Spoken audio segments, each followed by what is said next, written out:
안녕하세요. 소화기 내과 전문의 이규진입니다. 자, 오늘은 저희 요즘에 100세 시대잖아요. 그러면 100세 시대를 맞아서 우리가 어떻게 하면 안 아프고 건강하게 살 수 있는지 제가 내과 의사로서 오늘 말씀을 드릴 건데요. 여기서 이제 핵심 단어가 뭐냐면 오늘은 인슐린입니다. 자, 그럼 시작해 볼게요.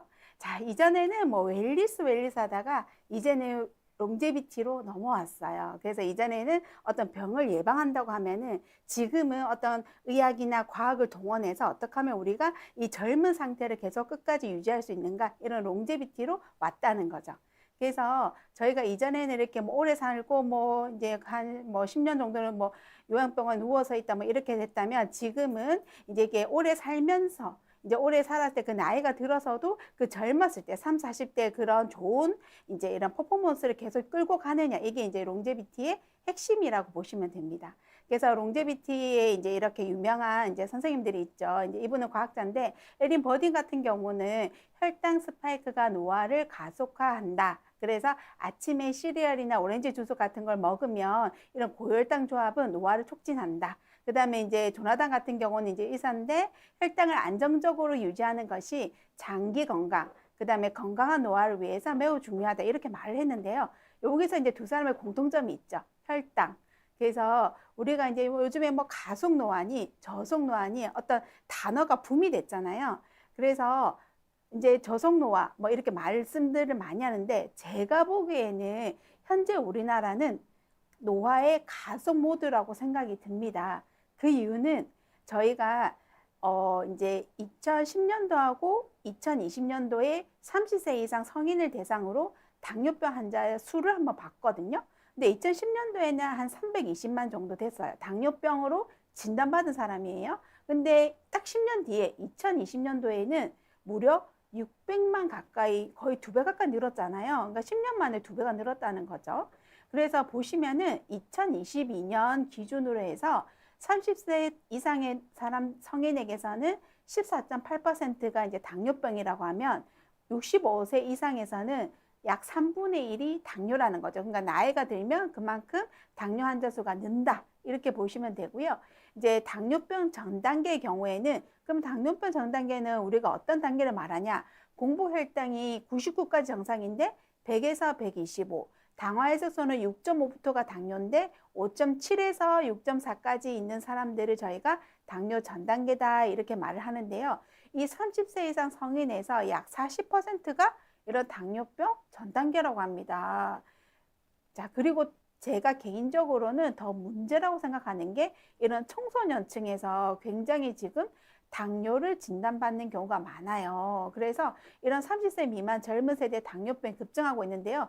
제가 봐서는 가장 큰 이유는 이런 식단이라고 생각합니다. 뭐 탕후루, 뭐 무슨 초콜릿, 약과 마라탕, 이렇게 이제 아이들한테서 유행하는 그런 음식들이 있거든요. 그래서 보면 이 유병률이 폭증을 합니다. 그래서 2008년에서 2021년 이 유병률이 약 4배 가까이 엄청 올라가는 거죠. 그리고 이 청소년기, 그러니까 만 13세에서 18세에 가장 큰 이제 발병 증가를 보이는 거예요. 근데 실제로 제가 이제 15년 동안 이제 그러니까 내과 전문의 딴 거는 2010년 땄으니까 그 이제 계속 외래에서 환자를 보면 갈수록 이렇게 젊은 이제 중학교, 고등학교 애들이 당뇨로 와요. 근데 보통 그런 친구들은 비만이긴 합니다. 근데 이제 공부도 해야 되고 당도 조절해야 되고 또 특히 이제 거의 인슐린까지 써야 되는 친구도 있어서, 근데 1형 당뇨가 아닌 거예요. 그러니까 1형 당뇨는 아예 췌장이 망가져 태어나는 그런 게 아니고요. 아예 2형 당뇨예요. 그러니까 이런 친구들이, 원래 우리가 당뇨가 성인병이라고 하잖아요. 근데 이런 젊은 세대, 특히 청소년층에서 당뇨가 늘어서 정말 이거는 걱정이고 나라 차원에서 뭔가 조금 조치가 필요하다, 이렇게 개인적으로 생각하고 있습니다.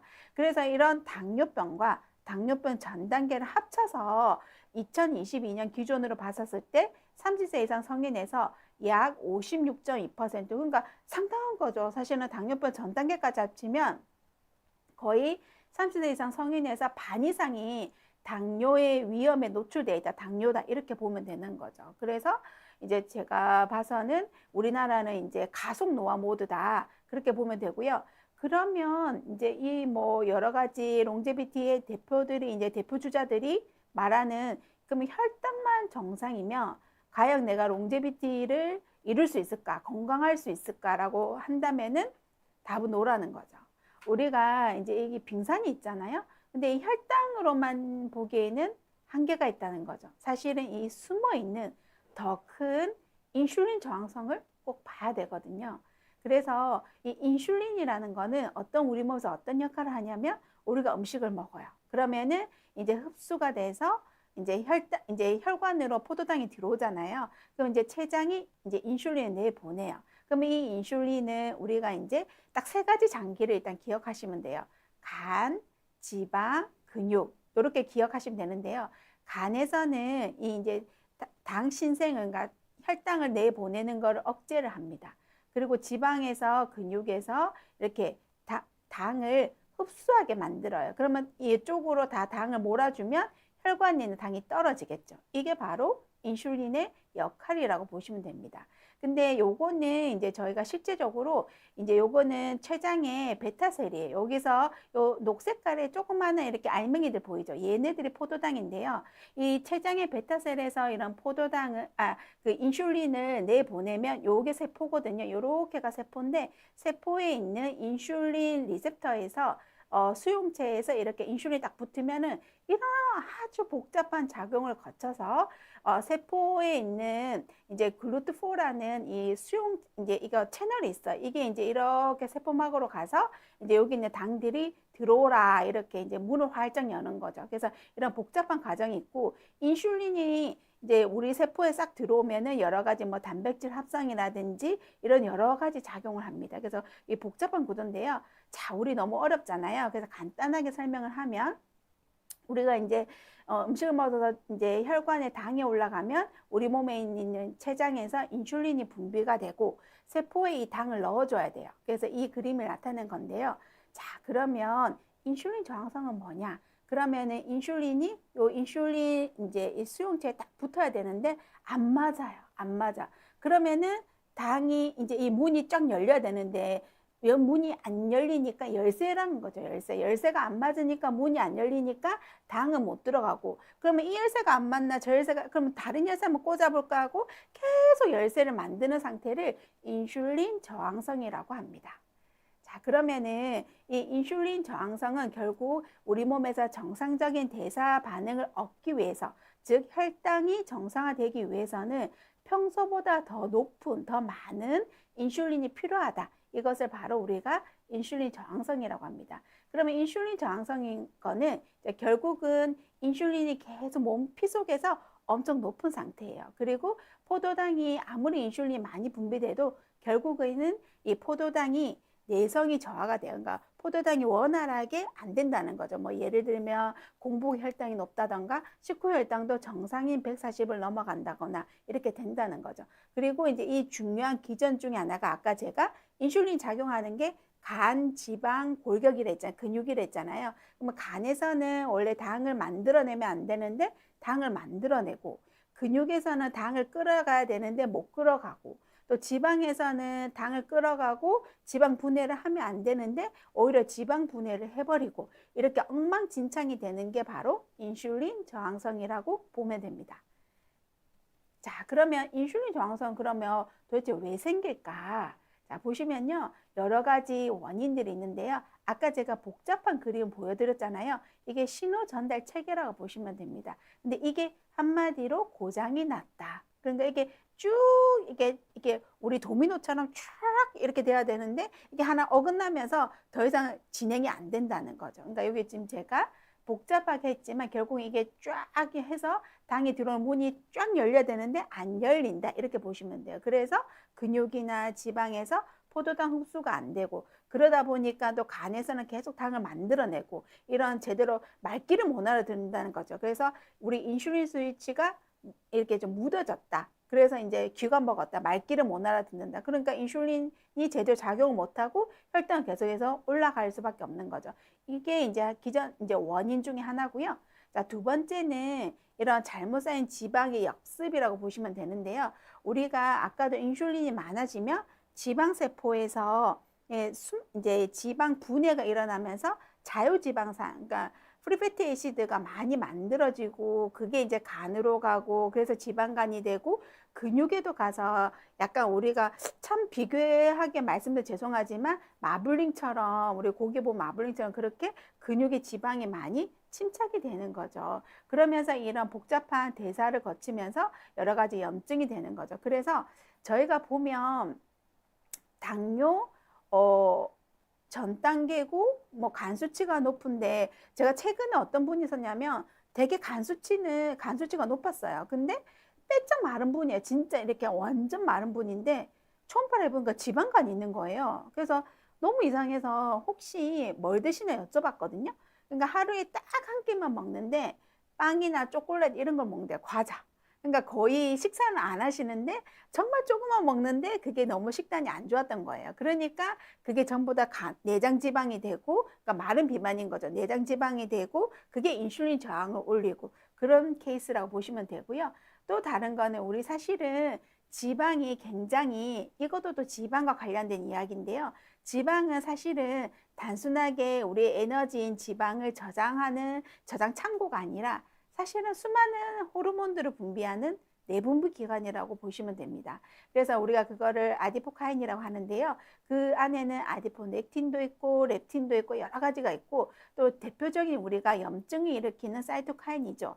TNF 알파라든지 인터로킨 6 뭐 이런 것들이 있습니다. 근데 이런 비만이 되면은 이런 염증 세포에서 이런 것들을 막 내보낸다는 거죠. 그리고 이제 자꾸 비만이 되면은 이제 지방을 계속 이렇게 가두다 보니까 계속 지방 세포 자체에 크기가 커지다 보면은 산소가 떨어지고 지방 세포에도 스트레스가 증가하면서 이제 대식 세포한테 잡혀 먹으면서 여러 가지 사이토카인도 많이 만들어지고 결국은 이제 지방 조직에서 이제 자유지방산이 많이 나오고 또 이제 간에서 당을 만들어내고 근육에도 인슐린 저항 생기고 이런 과정을 통해서 결국은 우리가 인슐린 저항성이 생긴다. 그래서 한마디로 지방 조직은 호르몬과 염증의 공장이 돼버리는 몸 상태를 우리가 인슐린 저항성에 있는 상태다. 이렇게 보시면 되는 거죠.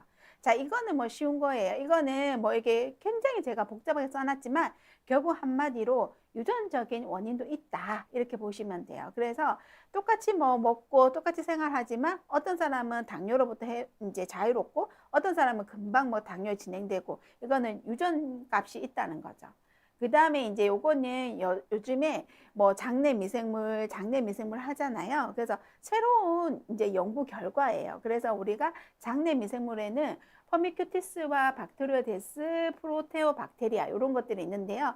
우리가 사실은 어떤 이제 펄미큐티스는 우리가 이제 뭐 TV나 이런 데서 보면은 일반인들에게 이제 이해하기 쉽게 뭐 뚱보균 이렇게 설명을 하거든요. 그 왜 그러냐면은 이 펄미큐티스 같은 경우는 이제 사실은 장에서 좋은 역할도 해요. 이런 이제 단세 지방산을 만들어내고 좋은 역할도 하는데 얘네들의 특징이 뭐냐면은 에너지를 흡수를 증가시켜요. 그러다 보니까 지방이 축적되고 그래서 이제 뚱보균이라는 오명이 있는 거죠. 그래서 이런 경우가 있고 이제 박테로이데스는 이제 상대적으로 날씬균이라고 해요. 그래서 얘네들은 이제 식이섬유와 같은 이제 복합 탄수화물을 잘 분해하고요. 또 그래서 이제 저희가 이제 비율로 봤었을 때 펄미큐티스보다 박테로이데스가 더 많으면 이 사람은 이제 조금 인슐린 민감도가 좀 좋다. 인슐린 저항성이 떨어진다. 이렇게 보면 됩니다. 그래서 이런 균의 종류의 이제 비율도 이런 이제 우리가 이런 인슐린 저항성에도 영향을 미치고요. 그 다음에 이제 프로테오박테리아는 이제 그 인슐린 저항성과 전신 염증에 관련되어 있는 약간 어떻게 보면은 나쁜 균의 대표 주자라고 보실 수가 있습니다. 그래서 이런 프로테오박테리아는 그 그람 운선균인데요. 이 세포벽에 이 세포의 벽이 있거든요. 세포벽에 이 독성 물질이 있어요. 그걸 우리가 지질 다당류라고 하는데요. 이게 이제 우리가 우리 몸의 독성으로 작용을 하는 거죠. 그래서 이 장내가 안 좋아지면, 그러니까 나쁜 균들이 많아지는 그런 상태가 되면은 이 장에 이런 투과성이 떨어지게 됩니다. 그러면 이런 LPS가 이런 장벽을 통과해서 혈액으로 들어갈 수 있어요. 그러면은 전신에 만성적인 저강도의 염증이 생기고요. 결국은 이런 인슐린 저항성을 일으켜서 이제 여러 가지 문제를 야기하게 되는 거죠. 그래서 이제 정리를 하자면은 저희가 이제 폴리큐티스나 박테리오데스를 가지고 이제 보면은 이제 폴리큐티스가 많으면은 우리가 칼로리 흡수가 많아서 이제 인슐린 저항성을 유발하고, 프로테오박테리아 같은 경우는 이제 LPS라는 독성이 우리 몸에서 염증을 유발해서 이제 결국은 인슐린 저항성을 유발한다, 이렇게 보시면 돼요. 그래서 장도 중요하구나. 그리고 이제 사실은 이제 저 같은 경우에는 외래에서 이렇게 하다가 결국에는 이제 대변 미생물 이식까지도 하거든요. 그러면은 해보면은 저희가 굉장히 이제 시간이 지나면 좋아지는데요. 근데 이게 딱 좋다가 안 좋아질 때가 있어요. 그분이 보통 이제 대변 이식 하시는 분들은 이제 식단도 엄청나게 관리를 하는데, 안 좋아질 때가, 딱 좋다가 안 좋아질 때가 이제 스트레스 받을 때, 그러니까 잠을 못 자거나 좀 스트레스 받을 때는 딱 안 좋아지거든요. 그러니까 제가 겪어보면은 정말 우리가 먹는 거는 실제로 이 먹는 음식이 장에 가니까 거의 직방으로 영향을 미치고요. 그 외에도 스트레스도 굉장히, 수면이라든 스트레스 이런 것들도 우리 장 미생물에 굉장히 영향을 미치거든요. 그래서 이런 것들도 굉장히 우리가 인슐린 저항성을 떨어뜨리려면은 뭐 스트레스 관리 잘해야 되고, 수면도 잘해야 되고, 이제 식단도 좀 중요하다. 식이섬유 많이 먹어야 되고, 그리고 요거는 이제 뭐 아시잖아요. 이런 뭐 운동 부족, 뭐 술, 담배, 그다음에 뭐 항생제를 먹는다거나 이런 경우도 저희가 이제 장에는 안 좋다. 그래서 이런 장내 세균의 이런 균형이 무너지면은 결국 우리 몸의 인슐린 스위치가 꺼진다. 인슐린 저항성 올라간다. 이제 여기 있고요. 그러면 과연 우리가 인슐린 저항성을 어떻게 알아요? 검사는 있어요? 네, 있습니다. 자, 보면은 직접적으로 보는 검사가 있어요. 근데 정맥 인슐린 주의 클램프는 사실은 저도 이거를 뭐 레지던트 때나 대학에서 트레이닝 받을 때 저는 사실은 한 번도 해본 적이 없고요. 이거는 정말 내분비를 이제 세부 전문의 하시는 선생님들 아실 것 같아요. 사실 저는 이걸 잘 모르고 이번에 이제 준비를 하면서 알게 됐는데요. 이제 양팔에 하나는 인슐린을 꽂고 하나는 포도당을 꽂아서 이렇게 보면서 하는 거래요. 근데 이게 뭐 2시간 반이 걸린다나, 그래서 내분비 선생님들도 잘 안 한다고 하시더라고요. 그래서 이런 검사했고, 실제 저는 이제 진료실에서 그럼 어떻게 하냐면 이 호마 IR하고 C펩타이드를 많이 이용합니다. 그래서 호마 IR은 뭐냐면은 이 공복 상태에서 인슐린과 혈당을 재서 인슐린 저항성을 계산하는 거예요. 그래서 그냥 자동으로 계산돼서 나와요. 그럼 피 검사만 하면. 그래서 2.5 이상부터 인슐린 저항성이 있다. 저는 그렇게 보고 있고요. 그 다음에 이제 우리가 요즘에 건강검진, 종합검진 많이 하잖아요. 그러면 가끔 이제 책자 이렇게 이제 환자분들 가져온 거 보면 공복 인슐린 검사를 하신 뭐 그런 병원들도 많더라고요. 종합검진에서. 근데 저는 잘 안 하는 이유가, 공복 인슐린은 이게 딱 혈액에 나왔을 때 바로 간으로 가서 제거가 돼요. 그렇기 때문에 빨리 없어지기 때문에 별 의미가 없는 거죠. 저는 그래서 이 인슐린을 보는 거는 C펩타이드로 대체를 하고 있습니다. 그래서 이 C펩타이드는 어떻게 보면 제가 환자분들한테는 췌장의 기능을 보기 위해서 합니다. 그러니까 당뇨가 있는 분들은 이제 어느 정도 제가 먹는 약으로만 끌고 갈지, 아니면은 이번에 이제 췌장 기능이 거의 이제 막빠지네. 그러면 이제 인슐린 쓰는 거를 준비를 해야 되겠네. 이런 게 중요하거든요. 그래서 요때 보는 게 C펩타이드다. 췌장의 기능을 보는 검사인데, 그러면 이 검사는 도대체 뭐냐? 우리가 인슐린은 프로인슐린에서 인슐린과 C펩타이드 변하는데, 요 인슐린은 빨리 없어진다고 했죠. 그러면 이 C펩타이드는 안정적으로 우리가 혈액 속에 존재를 한단 말이에요. 그러면은 요거를 측정하면은 내가 췌장에서 인슐린이 얼마나 잘 분비되고 있는지 알 수가 있는 거죠. 그래서 요걸 검사하는데요. 자, 그러면은 이제 이 C펩타이드는 만약에 엄청 낮은 사람, 0.5 이하인 사람들은 이 사람들은 일형 당뇨인 거예요. 그러니까 왜냐하면은 내 췌장에서 인슐린을 거의 분비를 못하니까 이렇게 낮은 거거든요. 그러니까 아예 인슐린 분비가 거의 다 됐다, 이렇게 보면 되고요. 그 다음에 1 미만인 분들도 이제 당뇨가 심하고 오래돼서 내 췌장이 완전히 이제 번아웃이 됐다, 췌장이 완전히 나가 떨어졌다, 이렇게 보시면 돼요. 이때는 빨리 인슐린을 써줘야 된다는 거죠. 그리고 1, 2, 이제 1, 2, 뭐 2, 3, 요때는 이제 저희가 이걸 보고 췌장 기능이 어느 정도 남아있으니 일단 먹는 당뇨약으로 시작을 해보자, 이렇게 딱 되는 거고요. 자, 3 이상이면 3 이상이다 그러면 췌장 기능이 너무 좋다, 이게 아니고요. 그만큼 내가 인슐린이 엄청 많다는 뜻이거든요. 그러니까 이런 분들은 인슐린 저항성이 있다, 이렇게 봐야 되는 거예요. 그래서 이 3 이상이 되면은, C펩타이드가 3 이상 되면은 내가 인슐린 저항성이 있구나, 이렇게 생각해야 됩니다. 좋은 게 아니에요. 그래서 이제 사실은 저는 당뇨 전 단계나 뭐 다나선 난소가 오거나 비만 환자거나 뭐 당뇨 환자거나 하면 이 세 개를 항상 같이 인바디랑 이걸 같이 보려고 하거든요. 왜냐면은 이 정도 이렇게 봐야지 이 사람의 정확한 몸 상태를 저희가 파악을 할 수가 있어요. 그래서 이제 혈당도 괜찮고 C페프타이드도 괜찮고 인슐린 저항성도 괜찮다. 이건 정상이잖아요. 그렇죠? 근데 아직 혈당은 괜찮은데 그래서 아까 제가 혈당은 빙산의 일각이다. 그래서 혈당만 가지고 판단하지 말라고 하는 이유가 이게 보면 혈당은 정상이지만 C페프타이드가 높고 호마 IR 그러니까 인슐린 저항성이 높으면은 아 이분은 좀 안 좋은 약간 조금 뭐 약간 낌새가 있는 거죠. 그러면 당뇨 전 단계라든지 뭐 지질 대사 이상 있다거나 이렇게 딱 되는 거죠. 그리고 이제 그 이때부터 이제 혈당이 오르는부터는 이제 당뇨 초기나 이제 뭐 당뇨 전 단계나 당뇨 초기가 되겠죠. 그 다음에 이제 아예 이제 혈당도 많이 오르고 이제 혈당도 많이 오르지만 인슐린 저항성도 있지만 이제 C페프타이드가 이제 조금 떨어지는 경우는 아 이거는 이제 췌장이 이제 조금 지치기 시작했다. 이제 인슐린을 슬슬 인슐린 치료를 좀 준비해야 되겠다. 이렇게 보시면 되고요. 이제 혈당은 정말 많이 올라가고 오히려 C페프타이드는 엄청 떨어지고 인슐린 저항성은 엄청 올라가는 이런 경우는 이제 저희가 아 췌장이 완전히 이제 완전 그거 이제 나가 떨어졌다 이렇게 보시면 됩니다. 이럴 때는 이제 인슐린을 빨리빨리 넣어줘야 되겠죠. 그래서 보시면 되고요.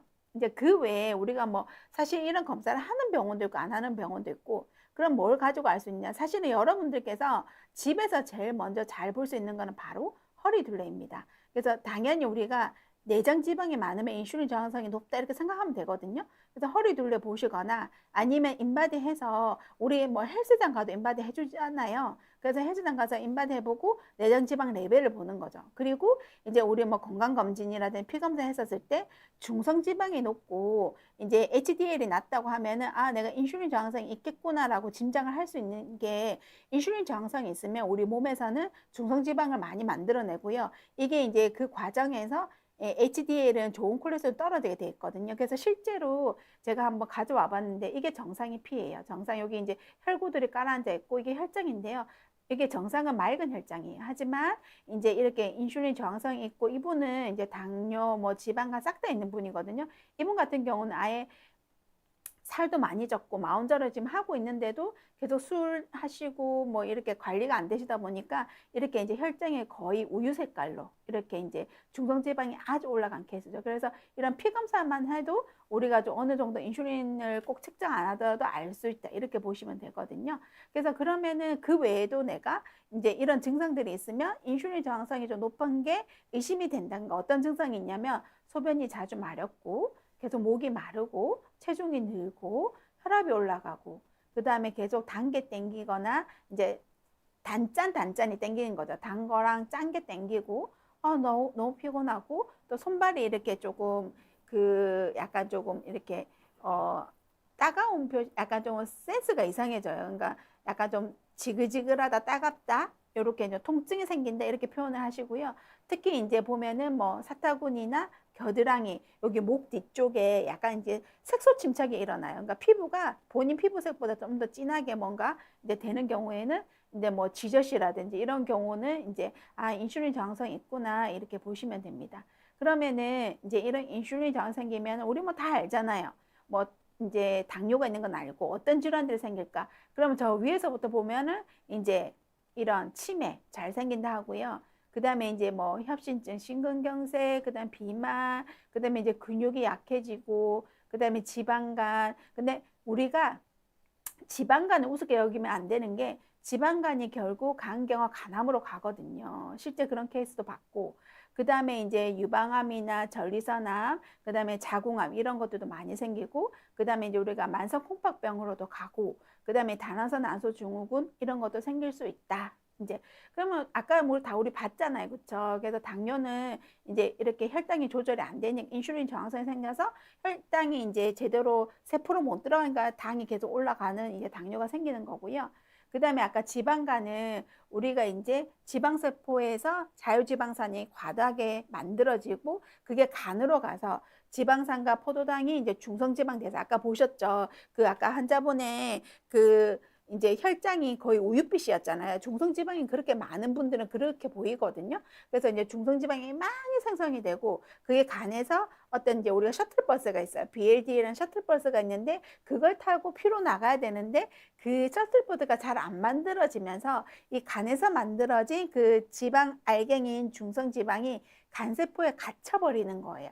그래서 간세포가 나중에 지방간 있는 분들은 실제 배를 열면은 간이 누렇게 지방이 껴서 누렇게 보이거든요. 그래서 간에 갇힌 것들이 이제 지방간이다 이렇게 보시면 되고요.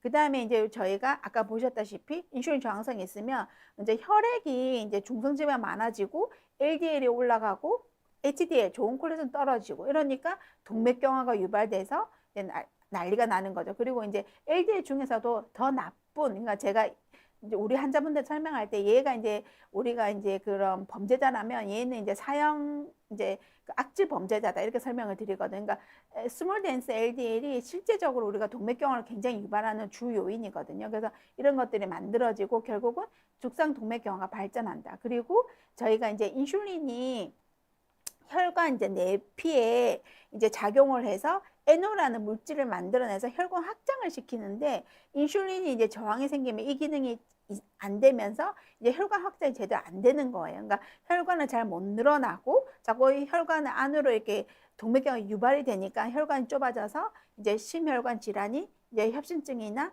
심근경색이 생길 수밖에 없는 거죠.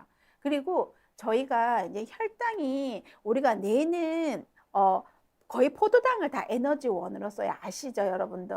근데 그러면 당뇨가 있는 분들은 피 속에 당이 많으니까 오히려 뇌에는 좋을 거 아니야? 이 생각이 들지만 완전 반대예요. 그러니까 인슐린 저항이 생기면은 이 인슐린 저항성 때문에 이 뇌로 포도당이 갈 수가 없어요. 그래서 잘 못 들어가고 계속해서 염증 반응이 일어나고 그래서 오히려 뇌 기능이 떨어질 수가 있거든요. 그래서 실제 우리 환자분 중에 어떤 분이 있냐면 그 혈당이 높을 때 어떤 증상이 나타나면 기억력이 급격하게 떨어지는 거예요. 그래서 혈당이 높으면 기억력이 너무 감소해서 어떤 지경이냐면 내가 주차를 어디 했는지 기억이 안 나신대요. 그래서 그분은 정말 철저하게 혈당 관리를 하시거든요.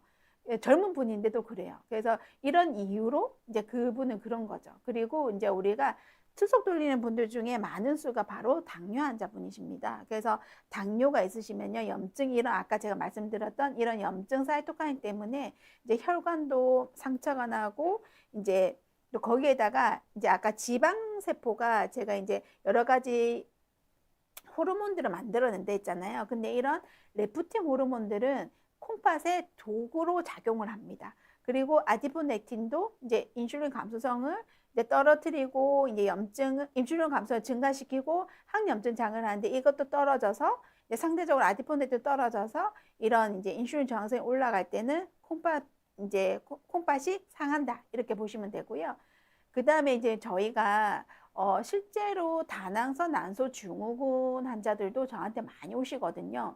근데 이제 이거는 어떻게 생겼냐면 인슐린 저항성 때문에 이 인슐린이 많아지면은 난소에 안드로겐을 과다하게 남성 호르몬이죠. 그래서 과다하게 분비를 촉진합니다. 그래서 다낭성 난소 증후군 있는 분들은 여기 여잔데도 콧수염도 나고요. 약간 좀 채무가 많아요. 많고 그 다음에 이제 우리가 이런 간에서 성호르몬 결합 글로불린도 적게 만들어내요. 그러면은 원래는 이 성호르몬이 안드로겐이 이렇게 단백질하고 결합해서 다녀야 되는데 이 안드로겐이 혼자 다니면서 여러 가지 작용을 한다는 거죠. 그래서 난포에 작용을 해서 여러 가지 이제 난소에 작용을 해서 난포의 성장을 방해하고 이제 그러면서 이제 무배란이 되고 지금 이제 이걸 계속 관리를 안 하시면 결국은 난임이나 불임으로 갈 수가 있거든요.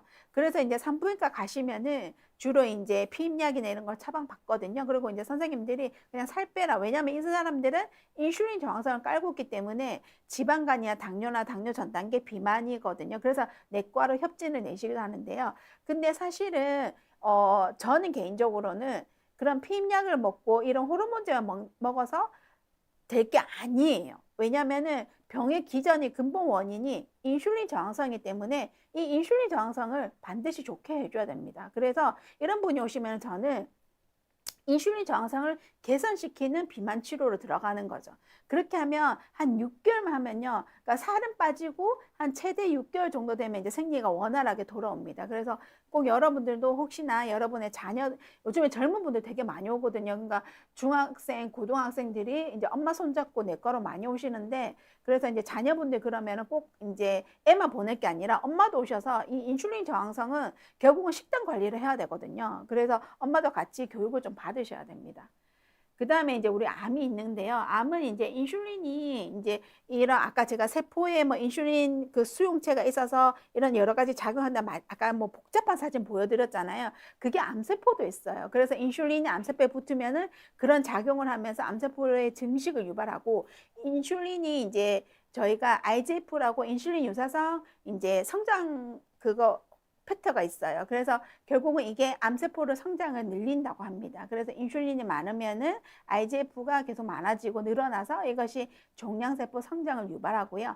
방금 우리가 그 다나선 안소 증후군에서 말했듯이 이런 성호르몬의 대사에도 관여를 해서 이런 안드로겐이나 이런 것들이 농도가 많아지면서 특히 이제 이런 성호르몬과 관련되어 있는 유방암이라든지 자궁 내막암, 전리선암 이런 것들도 많이 증가를 하게 됩니다.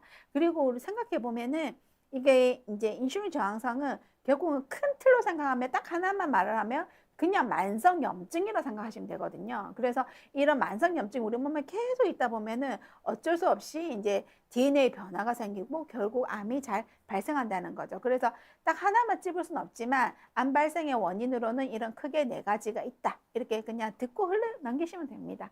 그러면은 자 알겠어. 그러면 인슐린이 뭐고 뭐 어쩌고 그러면 치료는 어떻게 하느냐? 그러면은 요 위에 거는 이제 약물들입니다. 그래서 이제 예를 들어서 내가 뭐 이제 고지혈이나 당뇨가 있으면 그렇게 치료를 하면 되겠죠. 근데 이제 우리가 이제 그게 있죠. 이제 우리가 이제 식단이나 운동도 필요하단 말이에요. 그래서 이제 사실은 지금 이게 정확하게 지금 뭐 논문들마다 뭐 딱 이건 없지만은 결국은 저열량, 저지방, 저당 식단. 그래서 혈당을 그렇게 급격하게 올리지 않는 거. 왜냐면 혈당을 갑자기 급격하게 올리면은 안 그래도 인슐린 정상이 있는데 인슐린을 더 많이 분비해야 되거든요. 그래서 이제 혈당을 급격하게 올리지 않는, 흔히 말하는 당 스파이크를 유발하지 않는 음식들로 하면 되는 거죠. 그러니까 결국은 단백질, 지방, 야채 위주로 식사를 하시라.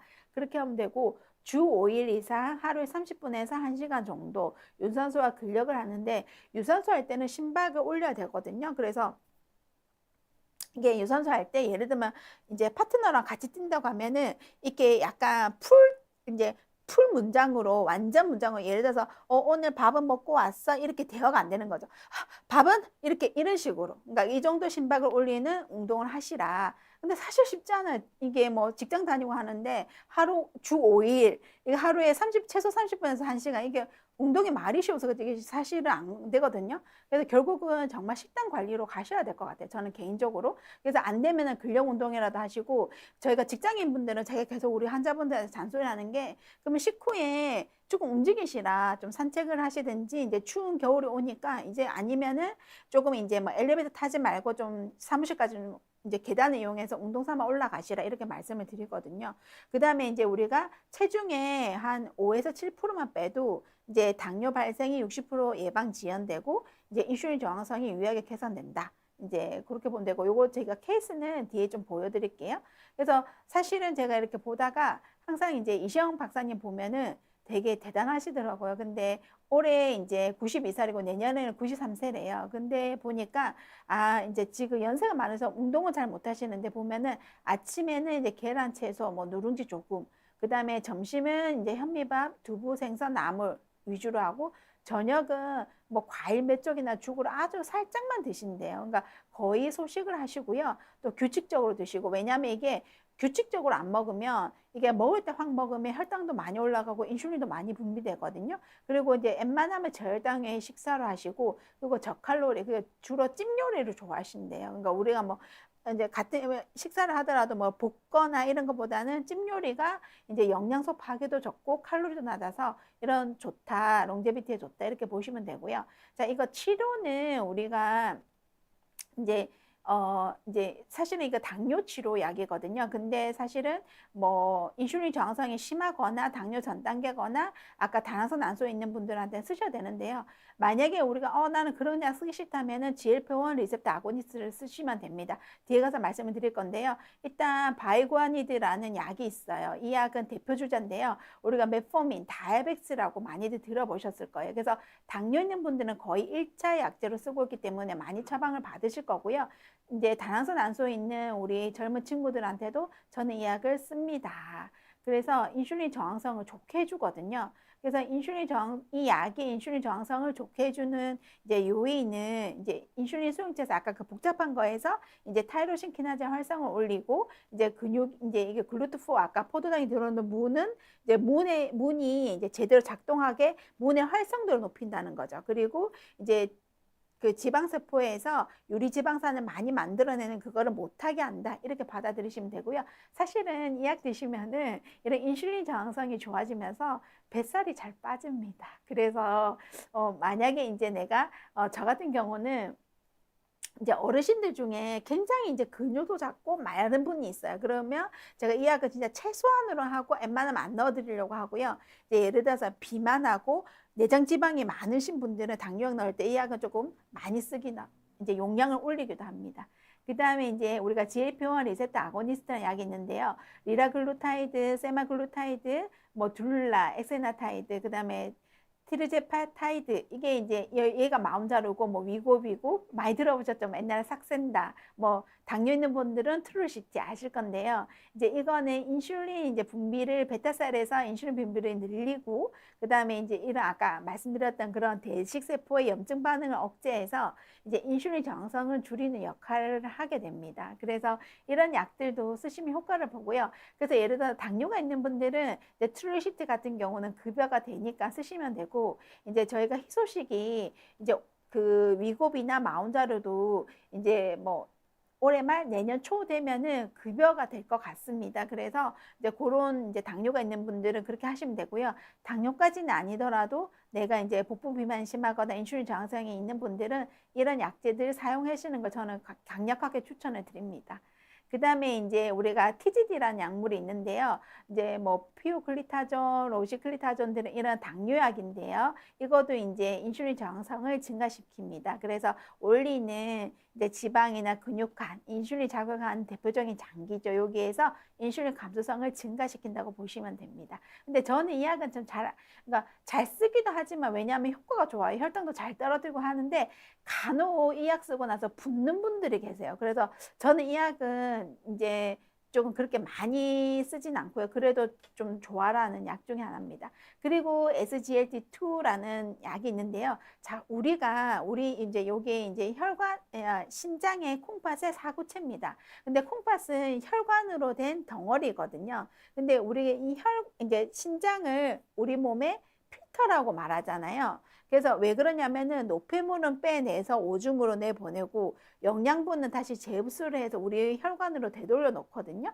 근데 이 포도당이 원래는 재흡수가 안 돼야 되는데 당뇨가 워낙 심한 분들은 흘러 넘쳐서 이제 빠져나오는 거고 이제 오히려 그걸 이용해서 약을 쓰면서 그 포도당이 재흡수가 안 되게 그냥 소변으로 빼버리는 거죠. 그래서 우리가 이제 뭐 예를 들어서 다파글리플로진, 뭐 포시가라든지 엠파글리플로진, 자디앙이라는 약을 뭐 들어는 보셨을 거예요. 실제 쓰고 있는 분들도 있고 이런 분들도 이제 콩팥에서 포도당 재흡수를 억제해서 소변으로 인한 포도당 배출을 이제 늘려서 살 빠지는 효과도 있고 인슐린 저항성도 좋게 하고 이런 약이 있습니다. 그래서 이런 이제 약들을 또 잘 이용해 보시는 것도 이제 기본은 내가 이제 평생 관리를 해야 되기 때문에 식단 관리와 운동인데 이제 혹시나 내가 약이 필요한 분들은 약을 잘 이제 활용을 하시면은 오히려 더 인슐린 저항성을 빨리 좋아지게 하지 않을까라는 생각은 듭니다.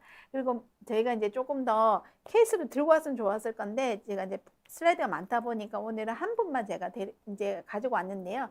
이분은 젊은 남자분이시고 이제 약 체중의 10% 정도를 감량을 했어요. 위고비를 쓰셨어요. 그래서 이분은 이제 당뇨까지는 아니고요. 고혈압, 고지혈, 지방간이 있었고 근데 이제 올해 5월부터 해가지고 94.5에서 85kg 뺐거든요. 근데 이거는 이제 여기 보시면 이거는 뭐 몇 년 전 거예요. 그러니까 이분이 계속 이제 뭐 간 수치도 높고 중성지방도 이분이 엄청 높아요. 한 200, 246, 229 엄청 높았고, 그러니까 인슐린 저항성이 있는 거죠. 있는 건데 쭉 이렇게 하다가 이제 제가 여기 오고 나서 이 병원 오고 나서 이제 이걸 쭉 검사를 했는데 이제 그때 제가 이제 이분은 공복 혈당도 살짝 높은 거예요. 그러니까 당뇨까지는 아닌데 107. 그래서 제가 계속 혈당만 보지 말라고 한 이유가 이제 이분은 제가 당화혈색소랑 C펩타이드랑 인슐린 저항성까지 다 검사를 한 거죠. 그래서 공복 혈당은 높지만 당화혈색소는 5.3으로 정상이었어요. 그러니까 당뇨까지는 아닌데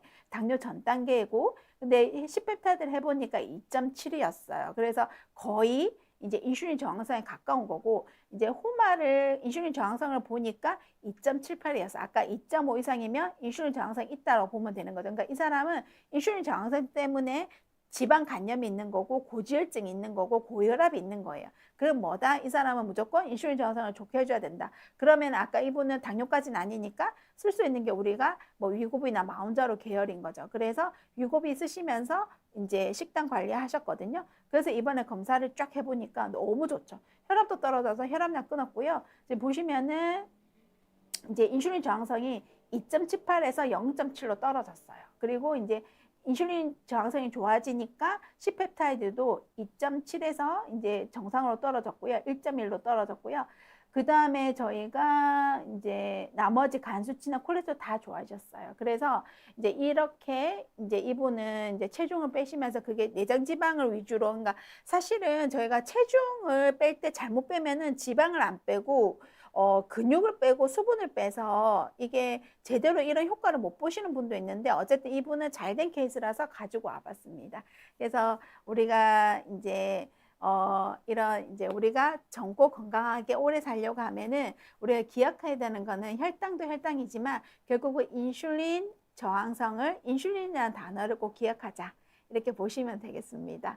자, 강의는 여기까지고요. 질문을 남은 시간 동안 질문을 받을게요.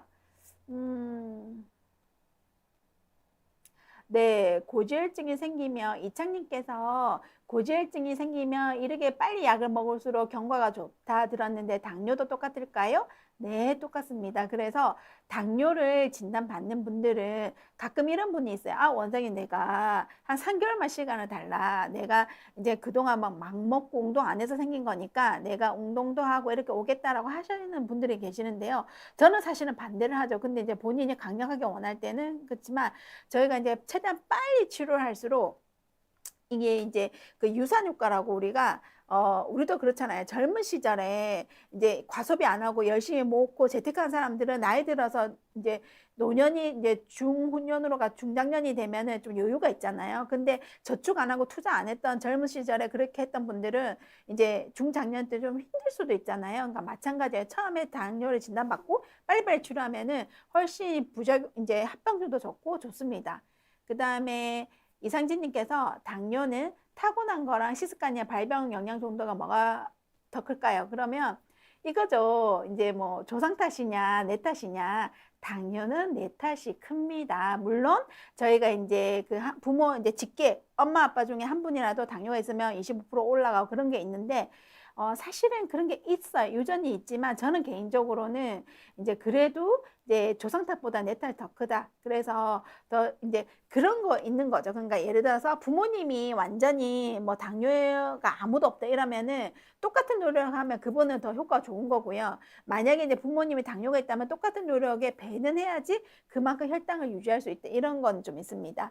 그다음에 션키님이 선생님 정상 체중 범위 안에 있는 사람들보다 오히려 가체중 또는 비만이 단계 살짝 뚱뚱한 사람의 사망률이 맞아요. 이거는 맞아요. 근데 이거는 약간 저는 개인적으로는 약간 연세 있으신 분들에 해당이 되는 것 같아요. 그래서 오히려 젊을 때는 조금은 그래도 정상 체중 유지하고 인슐린 저항성이 없게 몸을 만들어주는 게 낫다고 생각합니다. 근데 사실 우리가 나이가 들면 여러 가지 이제 뭐 이렇게 뭐 중환자실에 입원을 할 수도 있고 여러 가지 뭐 코로나나 이런 것도 있을 수 있잖아요. 근데 어느 정도 체지방이 있고 하면은 조금 저는 생존율에 좀 더 유리하다라고 봅니다. 자, 마지막 질문인데요. 착한 맛 잠깐만. 네, 모르겠어요. 이게 메포민이 노화나 암등에 좋다고 하는데 사실일까요? 네, 맞습니다. 그래서 제가 이거는 오늘 이제 제가 뭐 어떤 연구 논문이나 이런 거를 여기에는 넣지는 않았는데요. 사실은 저는 메포민이 항노화도 있고, 저도 이제 약간 뭐 보시다시피 뚱뚱해서 뭐 당뇨까지는 아니지만 이제 공복 혈당이 높고, 그 다음에 이제 특히 저는 메포민을 저는 가끔 먹거든요. 그래서 왜냐하면은 이게 항노화 효과도 있습니다. 근데 이제 논문에 따라 다르겠지만 여러 가지 기전에 서 항노화 효과도 있어서 사실은 의사 선생님들도 많이 드세요. 그래서 당뇨가 없더라도, 그래서 뭐 저처럼 약간 이제 전 단계에다가 뭐 이렇게 그 하시면은 좀 항노화 차원에서 드시면은 뭐 좋습니다. 그래서 저 말은 틀린 말은 아닙니다. 네. 그래서 여러분들께 이제 사실은 왜 혈당만 너무 이제 강조를 하시는 것 같아서 제가 이제 사실은 혈당도 중요하지만 인슐린 저항성이 굉장히 중요하다. 그래서 우리가 정말 젊고 이제 오래 살려고 하면은 이 인슐린 저항성에 포커스를 둬야 된다. 그런 의미에서 오늘 강의를 마련해 봤는데요. 많은 분들에게 도움이 됐으면 합니다. 그래서 다음에 또 이런 기회가 있으면 만나 뵙겠습니다. 감사합니다.